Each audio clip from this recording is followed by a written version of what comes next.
கர்த்தராகிய இயேசு கிறிஸ்துவின் நாமத்தினாலே அனைவருக்கும் அன்பின் நல்வாழ்த்துக்கள். யோசுவா 1:5. நீ உயிரோடு இருக்கும் நாளெல்லாம் ஒருவனும் உனக்கு முன்பாக எதிர்த்து நிற்பதில்லை.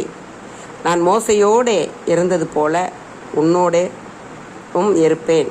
நான் உன்னை விட்டு விலகுவதுமில்லை, உன்னை கைவிடுவதுமில்லை. ஆம், இங்கே கீழ்ப்படிந்த யோசுவா அங்கு வெற்றி அடைந்திருக்கிறார்.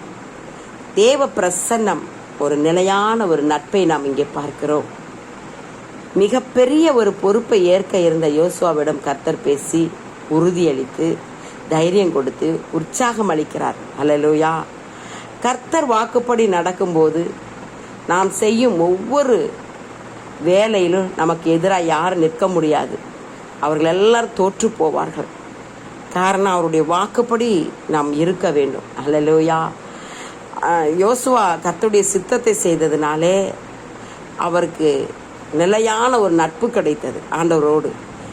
நான் உன்னை விட்டு விலகுதலை, உன்னை என்று கைவிடுதலை என்று ஒரு உறுதி அளிக்கிற ஒரு தேவனாக இருக்கிறார். நாமும் அவரோடு இருப்போமானால், கர்த்தரோடு இருப்போமானால், கர்த்தர் தொடர்ந்து நம்மோடு இருப்பார், நம்மை ஆசீர்வதிப்பார். கர்த்தர் தாமே உங்கள் ஒவ்வொருவரையும் ஆசீர்வதிப்பாராக. ஆமென்.